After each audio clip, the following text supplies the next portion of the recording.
சகல தகுதியும் உனக்கு உண்டே. தயக்கம் ஏன் தாமதம் ஏன், தயக்கம் ஏன் தாமதம் ஏன், விரைந்திடு விரைந்திடு, தேவனால் ஜெயத்தை பெற்றிடு.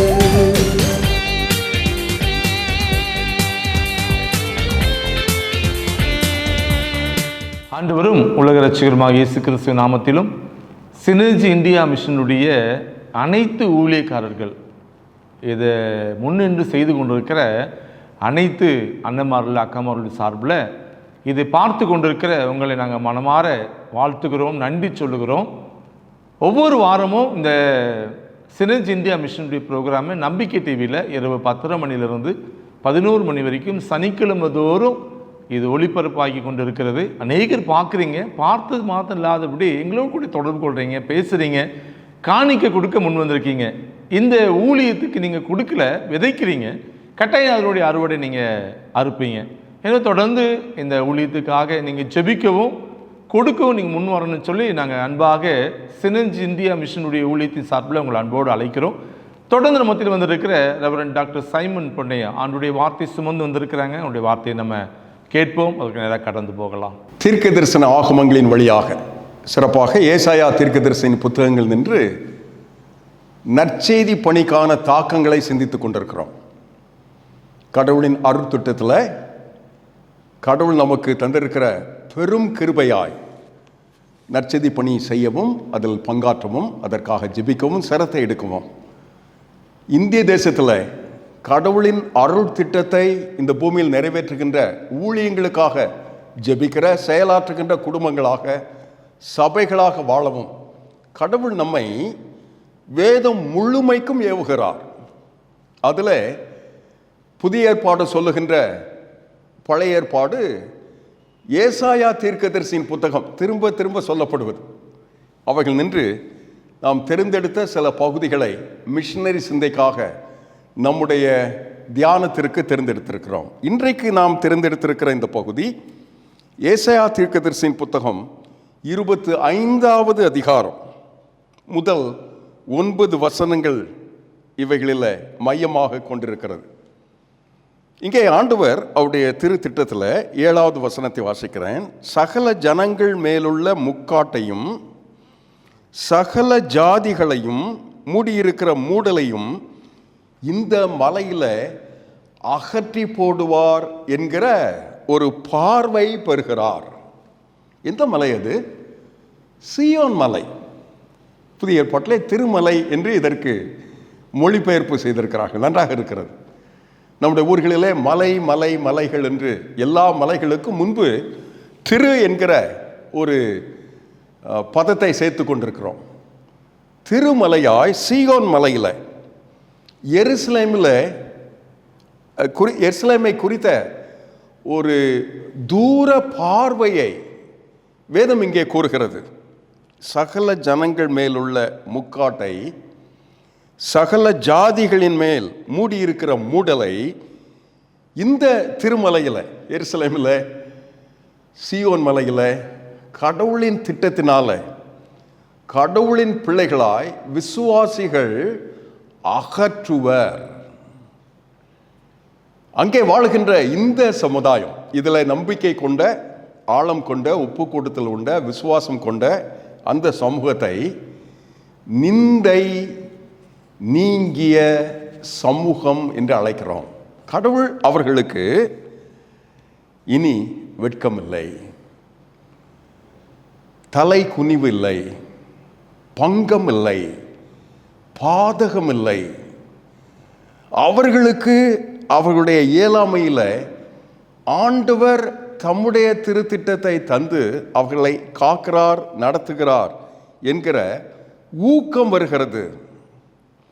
அதற்காக அவர் என்ன செய்கிறார் பாருங்க. முதலாவது, இந்த மலையில் சகல ஜனங்களுக்கும் ஒரு பந்தியை ஆயத்தம் செய்கிறார். 6வது வசனம், சேனைகளின் கர்த்தர் இந்த மலையில் சகல ஜனங்களுக்கும் ஒரு விருந்தை ஆயத்தப்படுத்துவார். அது கொழுமையான பதார்த்தங்களும் பழமையான திராட்சரசமும் ஊனும் நினமும் உள்ள பதார்த்தங்களும் தெளிந்த பழமையான திராட்சரசமும் நிறைந்த விருந்து. கடவுளின் அருத்திட்டத்தில் இந்த முக்காடு விலகிய மனிதர்கள், மூடல் நீங்கிய மனிதர்கள், வெட்கம், நாணம், தாழ்மை, வெறுப்பு, ஒதுங்குதல், ஒதுக்கப்படுதல் என்கிற அலட்சிய நிலையிலிருந்து கடவுளின் கிருபையை பெற்றுக்கொண்டதுனால அந்த பந்திக்கு அவர்கள் அழைப்பு பெறுகிறார்கள், ஆறுதல் பெறுகிறார்கள், கிருபை பெறுகிறார்கள், நீதி பெறுகிறார்கள், கடவுளின் இரக்கத்தை நிறைவாக பெறுகிறார்கள். முந்தைய வசனத்தை பாருங்கள். கொடூரமானவர்களின் சீரல் மதிலை மோதி அடிக்கிற பெருவெள்ளத்தை போல் இருக்கையில் நீர் ஏழைக்கு பலன், நெருக்கப்படுகிற எளியவனுக்கு திடன், பெருவெள்ளத்துக்கு தப்பும் அடைக்கலம், வெயிலுக்கு ஒதுங்கும் நிழல்.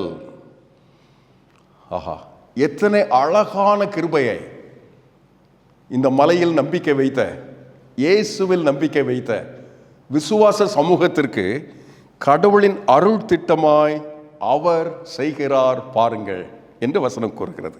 அப்படி செய்கிற அந்த எல்லையில் அதற்கு முந்தைய வசனம், பலத்த ஜனங்கள் உம்மை மகிமைப்படுத்துவார்கள், கொடூரமான ஜாதிகளின் நகரம் உமக்கு நடுங்கும், பயப்படும்.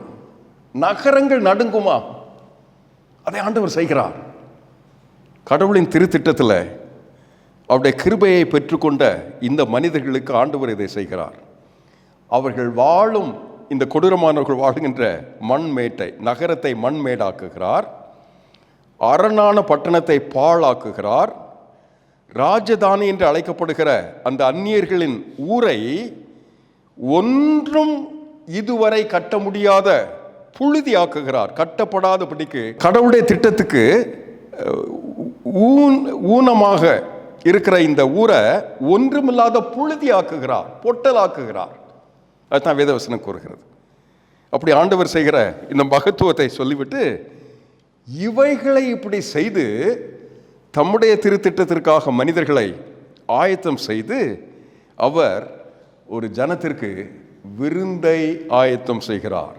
திவ்யவாசகனாகிய யோவானுக்கு கடவுள் அருளி இருக்கிற அந்த வாக்கில், அந்த தீர்க்க தரிசனத்தில் இனி நிறைவேற போகிற அந்த கல்யாணத்திற்கு இந்த திரளான ஜாதிகளை, இனங்களை, ஜனங்களை ஆண்டவர் அவருடைய திருமந்தைக்கு இணைக்கிறார், சேர்க்கிறார், அவருடைய திட்டத்திற்காக ஆயத்தம் செய்கிறார். அந்த கல்யாணத்திற்கு ஆயத்தம் செய்கிற அந்த ஆயத்தத்துக்காக முக்கியமான ஒரு வசனம் பாருங்க, 8வது வசனம்.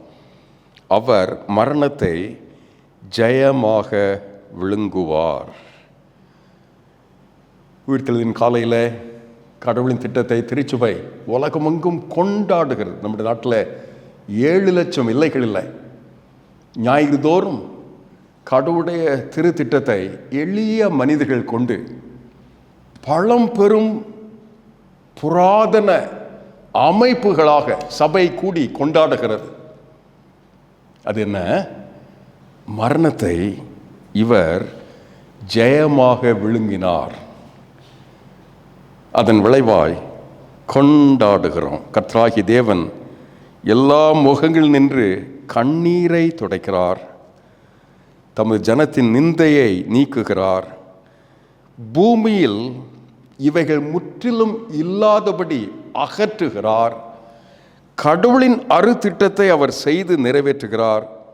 ஆகையினால அழகான ஒரு பதத்தை பாருங்கள், வாசிக்கிறேன், முடிக்கிறேன்.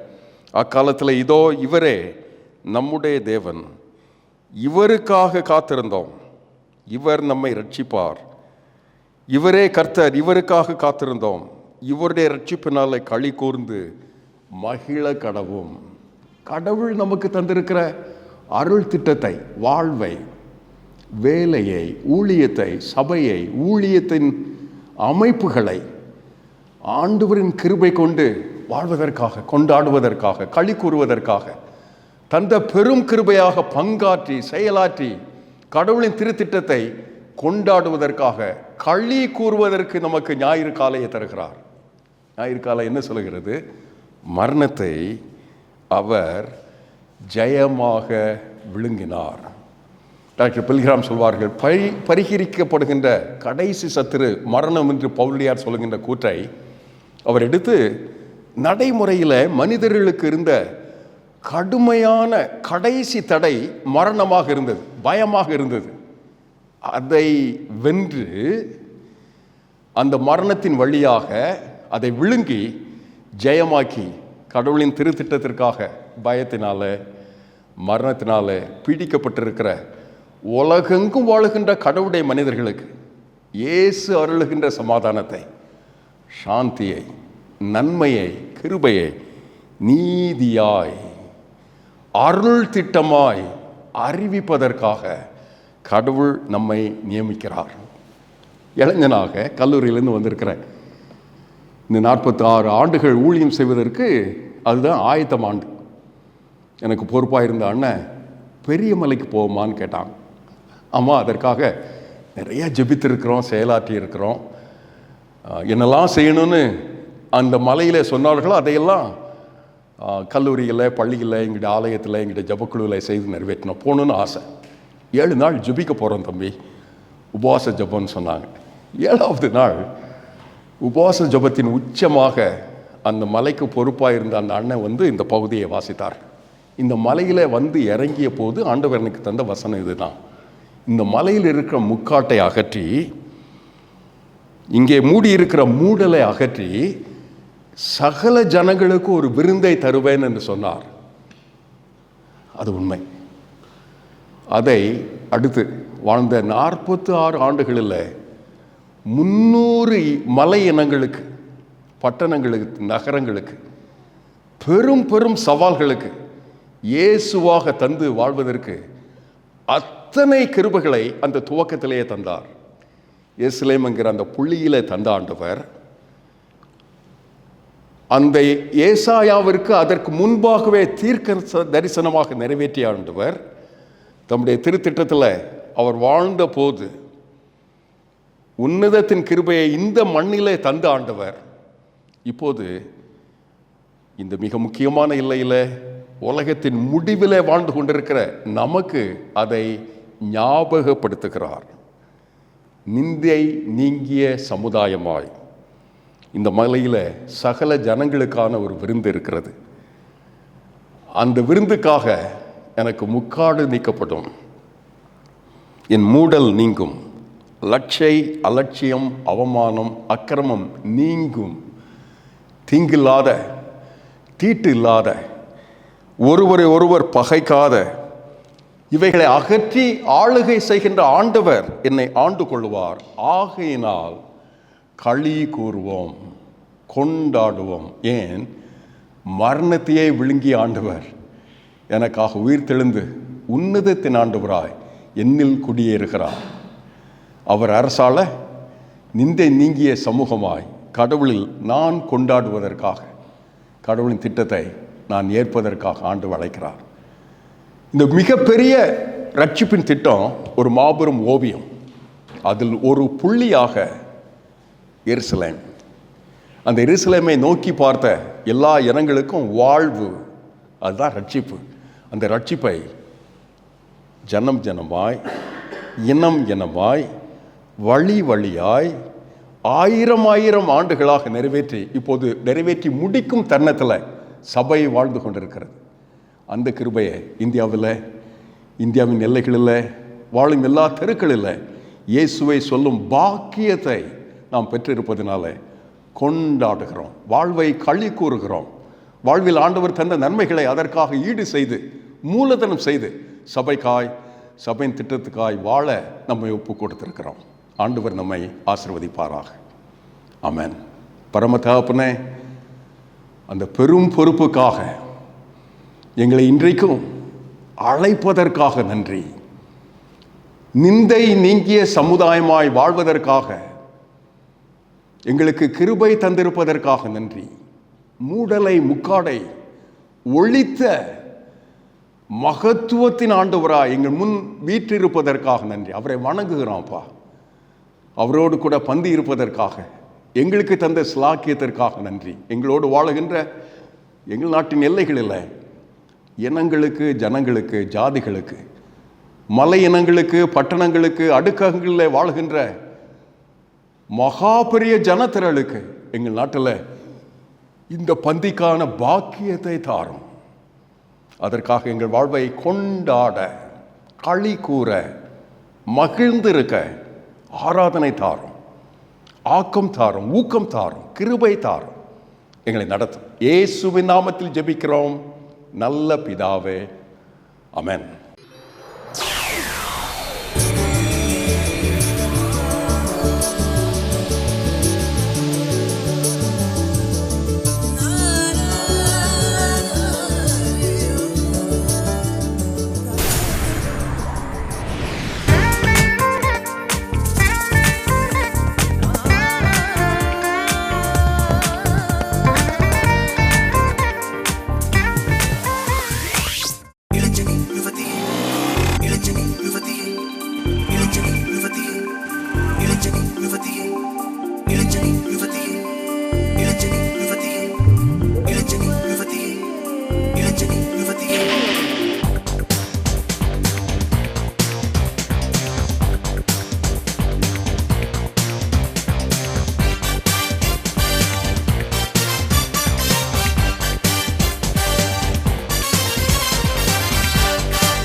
இளைஞனே யுவதியே ஆத்மபாரம் எங்கே? இளைஞனே யுவதியே ஆத்மபாரம் எங்கே? வானத்திலும் பூமியிலும் சகல அதிகாரம் உனக்கு உண்டே. திறமையும் தாளமும் சகல தகுதியும் உனக்கு உண்டே. தயக்கம் ஏன், தாமதம் ஏன்? தயக்கம் ஏன், தாமதம் ஏன்? விரைந்திடு, விரைந்திடு, தேவனால் ஜெயத்தை பெற்றிடு.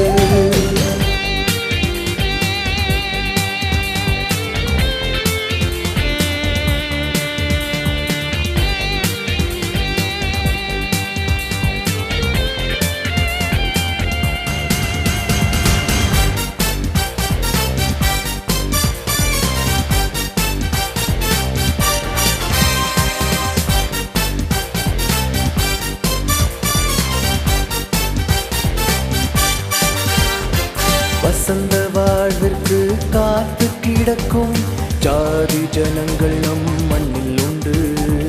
வசதிகள் பெற்றும் மயங்கி கிடக்கும் வீதி ஜனங்கள் நம் மண்ணில் உண்டு. பாவ சாபத்தினாலே மடியும் ஜனங்கள் நம் மண்ணில் உண்டு. இவர்கள் இயேசுவை அறிய உன்னத பணியை செய்திடு.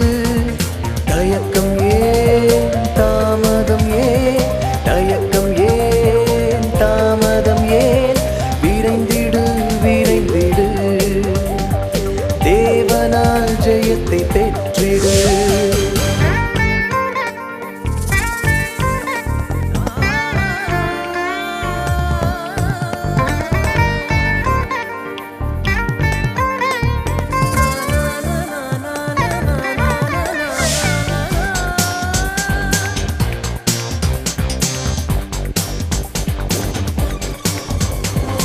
அமைதியை தேடி அலைந்து திரியும் திரள் கோடி ஜனங்கள் நம்மில் உண்டு.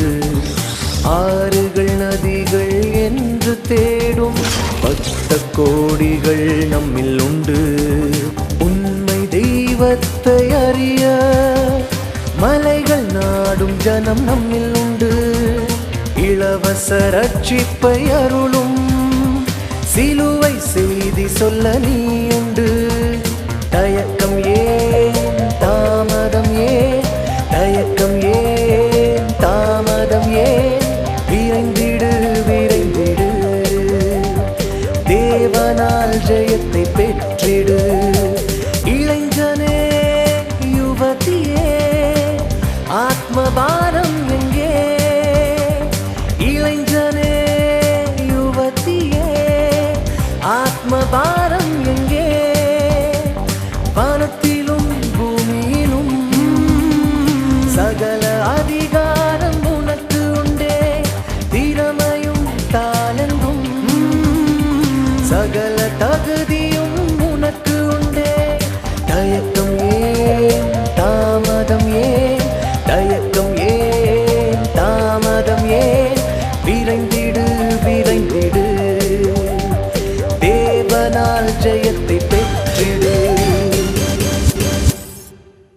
அன்பான தேவனுடைய பிள்ளைகளே, இந்த நாளில் அருமையான ஒரு செய்தி, ஆண்டுடைய வார்த்தையை நீங்கள் கேட்டீங்க.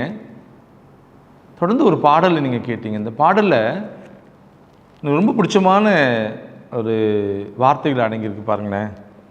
இளைஞனே யுவதியே ஆத்தும பாரம் எங்கே, வானத்திலும் பூமியிலும் சகல அதிகாரம் உனக்கு உண்டே, திறமையும் தாளந்தும் சகல தகுதியும் உனக்கு உண்டே, தயக்கமேன் தாமதமேன், விரைந்திடு விரைந்திடு தேவனால் ஜெயத்தை பெற்றிடு.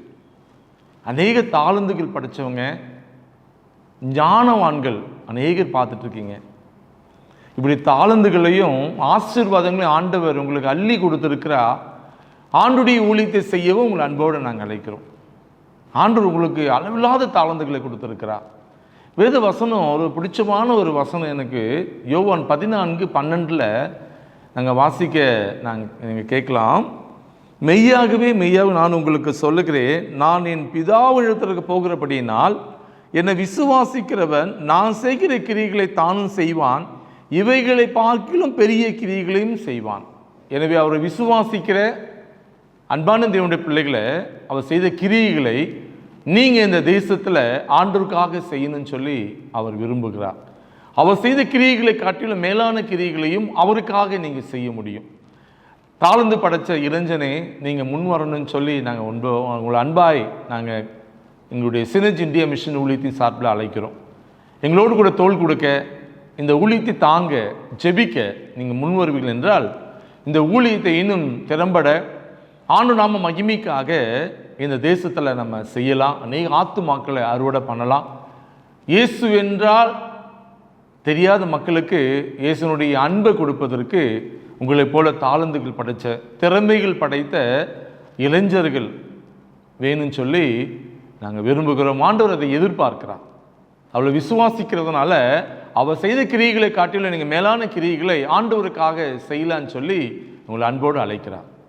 தொடர்ந்து நம்ம மத்தியில் வந்திருக்கிற ஆயர்கள் ஜெபிக்க இந்த ஆசீர்வாதம் கூற நம்ம முடிக்கலாம். கர்த்தர் உங்களை ஆசீர்வதித்து உங்களை காக்க கடவர். கர்த்தர் தம்முடைய திருமுக பிரகாசத்தை உங்கள் மேல் வீச பண்ணி உங்கள் மேல் கிருபையாக இருக்க கடவர். கர்த்தர் தம்முடைய முகத்தை உங்கள் மேல் பிரசன்னமாக்கி உங்களுக்கு சமாதானம் கட்டளையிட கடவர். நம்முடைய கர்த்தராகிய இயேசு கிறிஸ்துவின் கிருபை, பிதாவாகிய தேவனுடைய அன்பு, பரிசுத்த ஆவியானவரின் வெல்லகாத அந்யோன்யம், சகல பாக்கியம் உங்களை உங்களுடைய எல்லையில், உங்களுடைய தேவைகளில் அற்புதமாய் சந்தித்து தம்முடைய ஆளுகையில் நடத்த கடவுது. ஆமென்.